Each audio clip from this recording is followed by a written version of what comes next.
पिछला जो कार्यकाल रहा सांसदी का, तो संसदीय के कार्यकाल में आप देखे होंगे पूरे लोकसभा में यहाँ के जो सांसद रहे हैं उन्होंने एक भी काम केंद्र से ला करके जनता को देने का काम नहीं किया है। और यहाँ तक कि आप भी पढ़ते होंगे पेपर में, कई जगह कई न्यूज़ चैनल में हर 10 दिन पर एक न्यूज़ चल जाती है, फलाने तारीख को फॉरबिसगंज जोगबनी से फलाने जगह जाने के लिए उस रूट में नई ट्रेन दौड़ेगी, जहां 14 साल से कौन सा खबरी लाल है बीजेपी का, समझ में नहीं आती है।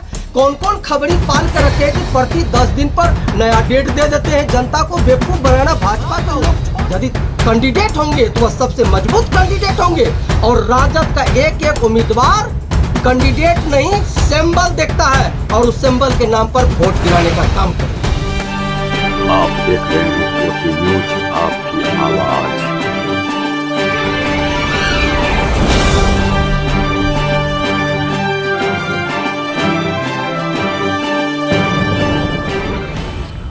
राजद की क्या तैयारी है?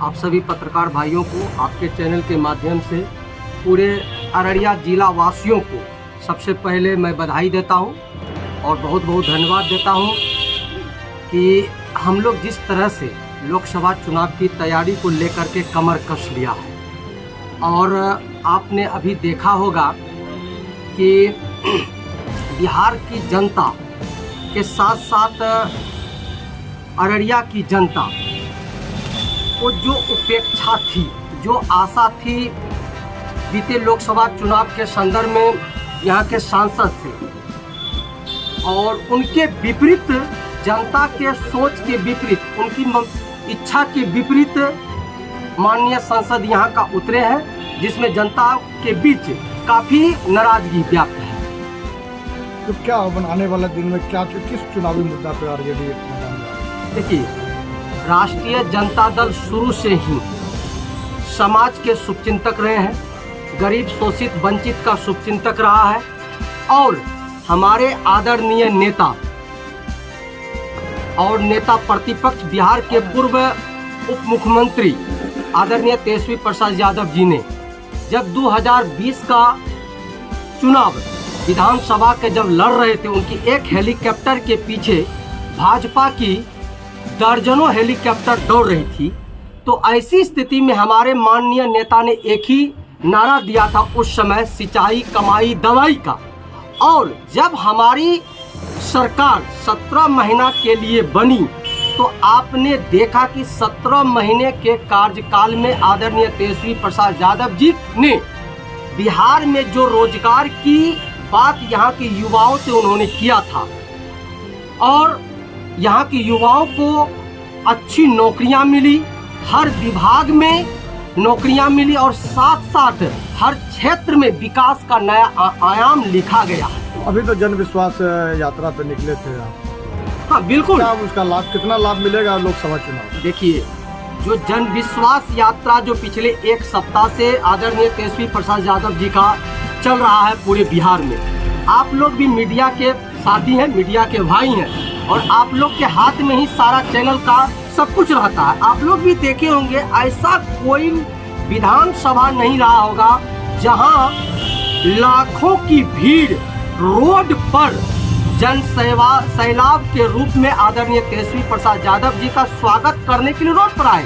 और उसी से अंदाजा लगाया जा सकता है बिहार की दशा क्या होगी और बिहार की जनता का मानसिकता क्या है, आप लोग समझ सकते हैं। लोकसभा में किसको टिकट मिलने जा रहा है? लोकसभा में टिकट, ये प्रश्न आप किसी के बारे में पूछना चाह रहे हैं? लोकसभा के उम्मीदवार किसे बनाना चाह रहे हैं आपकी पार्टी?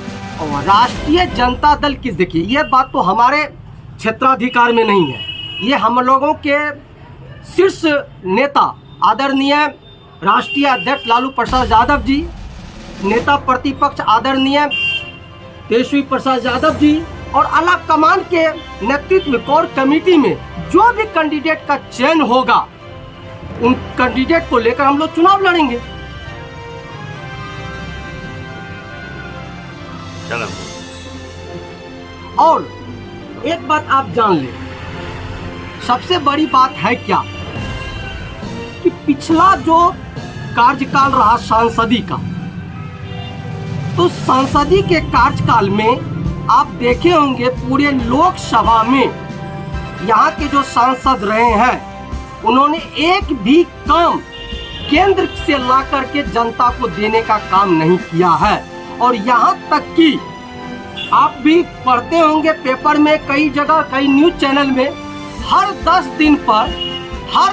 दिन पर एक न्यूज चल जाती है, फलाने तारीख को फॉरबिसगंज जोगबनी से फलाने जगह जाने के लिए उस रूट में नई ट्रेन दौड़ेगी, जहाँ 14 साल से। लेकिन पिछले 16-17 वर्षों से बंद पड़ा है, तो विपक्ष भी तो कुछ नहीं कर रहा है। विपक्ष तो यही मांग ही कर रही, वही बात तो मैं भी कर रहा हूँ। टेबल पर बैठ के मांग कर रहे हैं ना, नहीं, टेबल सड़क पे उतरने का कार्य कहाँ किया देखे होंगे कि विपक्ष का कई लोग फॉरबिसगंज में अमान परिवर्तन को लेकर करके हम लोगों ने कई बार रोड पर उतरा है, धरना प्रदर्शन किया है सरकार के विरोध में। मैंने मांग किया है कि यहाँ के जनता को बेवकूफ न बनाया जाए, जो 14 वर्षों से रुकी हुई है उसे अविलंब प्रारंभ किया जाए। और ये बार बार ये न्यूज चैनल, ये कौन सा खबरी लाल है बीजेपी का, समझ में नहीं आती है। कौन कौन खबरी पाल के रखे कि प्रति 10 दिन पर नया डेट दे देते हैं। जनता को बेवकूफ बनाना भाजपा के लोग छोड़े, और इससे जनता में और नाराजगी व्याप्त है। दूसरी बात, आप एक बात जान ले, राजद के ओर से जो भी कैंडिडेट होगा वह मजबूत कैंडिडेट होगा। लेकिन मैं आप लोगों को एक बात बता देना चाहता हूँ, पिछले बार जब यहाँ सीमांचल गांधी मरहूम तस्लीमुद्दीन साहब ने जब यहाँ का सांसदीय क्षेत्र का नेतृत्व करने का मौका जब उन्हें मिला, तो उनके ही नेतृत्व में जोगबनी से कलकत्ता जाने वाली और जोगबनी से 2 ट्रेन जो चली थी, उसके बाद आज तक वह ट्रेन नहीं चली। और उनके क्षेत्र, उनके कार्यकाल में जो क्षेत्र का विकास हुआ था, वह विकास के लिए यहाँ की जनता ललायित है। लेकिन दुर्भाग्य ये रही कि हमारे तस्लीमुद्दीन साहब हम लोग के बीच में नहीं रहे, परंतु उनके अनुपस्थिति में जब यहाँ उपचुनाव हुई थी, तो सरफराज आलम जी ने अपने कम समय में, अल्प समय में अररिया का विकास किया था। और उनकी विकास आज भी चर्चा का विषय है। और हम लोग भी समझते हैं कि जो विकास उनसे छूट गई थी करने के लिए, एक बार उन्हें यहाँ की जनता मौका देना चाहती है। और यदि हमारे पार्टी से क्या कहते सरफराज बाबू यदि कैंडिडेट होंगे तो वह सबसे मजबूत कैंडिडेट होंगे। और राजद का एक उम्मीदवार कैंडिडेट नहीं, सिंबल देखता है और उस सिंबल के नाम पर वोट गिराने का काम करेगी।